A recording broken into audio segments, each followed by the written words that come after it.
প্রত্যেক দিনের মতন আজকে আবারও একটি রেসিপি নিয়ে আপনাদের সামনে হাজির হলাম। আজকে একটি বাঁধাকপির রেসিপি শেয়ার করব। আর বাঁধাকপি খেতে খেতে যখন একদমই একঘেয়েমি চলে আসবে, খেতে ভালো লাগবে না, তখন কিন্তু বাঁধাকপির এই রেসিপিটি একদিন ট্রাই করে দেখতে পারেন।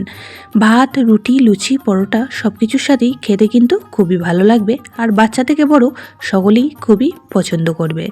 নমস্কার বন্ধুরা, মাই কিচেন মাই ব্লগে সবাইকে আবারও একবার স্বাগত।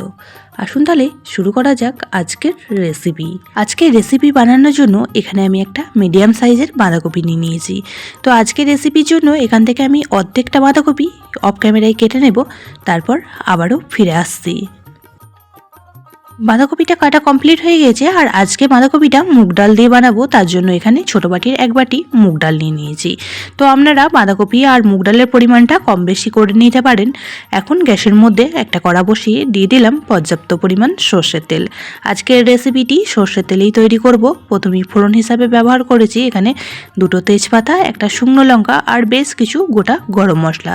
তো ফোড়নগুলিকে বেশ কিছুক্ষণ সময় নিয়ে একটু ভেজে নেব। ফোড়ন থেকে মিষ্টি গন্ধ আসলে এখানে দিয়ে দিচ্ছি খুব সামান্য পরিমাণ একটু কালো জিরে। সমস্ত ফোড়নগুলি সুন্দর করে ভেজে নেওয়ার পর এখানে একটা বড় সাইজ আলু একটু বড় বড় পিস করে কেটে রেখে দিয়েছিলাম, সেই আলুগুলি অ্যাড করে দিলাম। তো আলুর পরিমাণটাও আপনারা কম বেশি করে নিতে পারেন, বা আলু ছাড়াও রেসিপিটি তৈরি করে নিতে পারেন। তো আলুটা একবার তেলের মধ্যে খুব ভালো করে নাড়াচাড়া করে নিয়ে যে মুগ ডালটা নিয়েছিলাম 2-3 বার জল পাল্টে পাল্টে খুব ভালো করে ধুয়ে জলটা ঝরিয়ে রেখেছিলাম, তো সেই ডালটাই এই পর্যায়ে অ্যাড করে দিচ্ছি। যেহেতু কাঁচা ডাল ব্যবহার করছি, তাই ডালটা তেলের মধ্যে বেশ কিছুক্ষণ সময় নিয়ে একটু ভেজে নেব। তো এই পর্যায়ে ডাল আর আলু বেশ কিছুক্ষণ সময় নিয়ে ভেজে নেব। গ্যাসের ফ্লেমটা অবশ্যই লো টু মিডিয়ামে রেখে দেবেন, নাহলে ডালগুলি পুড়ে যেতে পারে, আর পুড়ে গেলে কিন্তু রেসিপিটি খেতে একদমই ভালো লাগবে না। এখন এর মধ্যে অ্যাড করে দিচ্ছি 1 চামচ পরিমাণ গ্রেট করা আদা। আজকের রেসিপিটি আমি সম্পূর্ণ নিরামিষভাবে বানাচ্ছি, তাই যে কোনো দিন বানিয়ে কিন্তু পরিবেশন করতে পারেন। আদাটাও আলু আর ডালের সঙ্গে খুব ভালো করে নাড়াচাড়া করে ভেজে নেব, তাতে করে আদার কিন্তু খুব সুন্দর একটা গন্ধ বের হবে, আর রেসিপিটিও কিন্তু দুর্দান্ত টেস্টি তৈরি হবে। তো আদাটা ভেজে নেওয়ার পর এখানে অ্যাড করে দিলাম একটা বড় সাইজ টমেটো কুচি।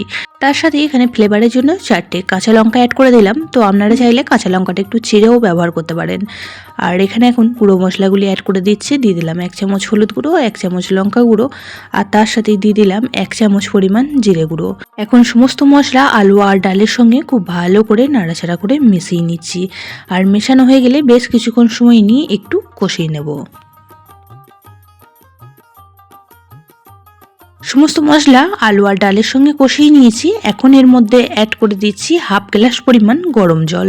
তো অবশ্যই করে এই পর্যায়ে একটু গরম জল ব্যবহার করবেন। জলটা দিয়েও খুব ভালো করে এখন মিশিয়ে নিয়ে এখানে দিয়ে দেব পরিমাণ মতন লবণ। বাঁধাকপিগুলি কাটার পর খুব ভালো করে ধুয়ে নিয়ে কুকারের মধ্যে একটা সিটি দিয়ে জলটা ঝরিয়ে রেখেছি। আজকের বাঁধাকপিটা আমি কাঁচা ব্যবহার করব না, তো একটু সিদ্ধ করে ব্যবহার করব। তো এই পর্যায়ে লবণটা খুব ভালো করে মিশিয়ে নিয়ে এখন জল ঝরিয়ে রাখা বাঁধাকপিটা দিয়ে দিয়েছি। এখন বাঁধাকপিটাও ওপর নিচ খুব ভালো করে নাড়াচাড়া করে মিশিয়ে নেব। পুরনো বন্ধুরা সবসময় আমার পাশে থেকে আমাকে এতটা সাপোর্ট করার জন্য অনেক অনেক ভালোবাসা।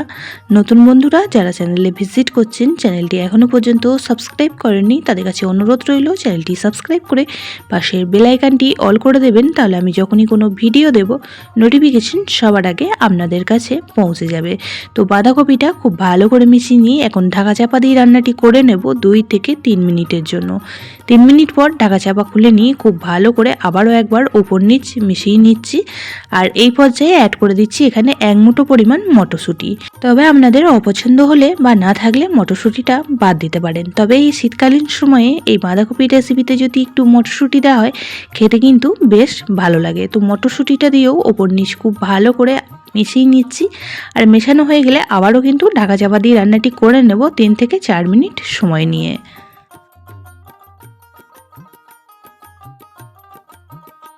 4 মিনিট পর ফিরে আসলাম। মাঝে ঢাকাটা খুলে আমি 1-2 বার নাড়াচাড়া করে দিয়েছিলাম। তো দেখেই বোঝা যাচ্ছে বাঁধাকপিটা খুব সুন্দরভাবে মিশে গিয়েছে, আর যে জলটা ছিল একদমই শুকিয়ে এসেছে। আর রেসিপিটিও আমাদের প্রায় রেডি হয়ে এসেছে। এখন আমি দিয়ে দেব 1 চামচ পরিমাণ গরম মশলা আর 1/2 চামচ ঘি। যেহেতু নিরামিষ রেসিপি, আর নিরামিষ রেসিপিতে যদি একটু ঘি গরম মশলা দেওয়া হয় খেতে কিন্তু খুবই ভালো লাগে। তো বাঁধাকপির একদমই অন্যরকম স্বাদের একটি রেসিপি তৈরি হয়ে গেল। তো অবশ্যই একদিন ভাত বা রুটি পরোটার সাথে এইভাবে বানিয়ে খেয়ে দেখতে পারেন। আশা করছি সকলের খুবই ভালো লাগবে।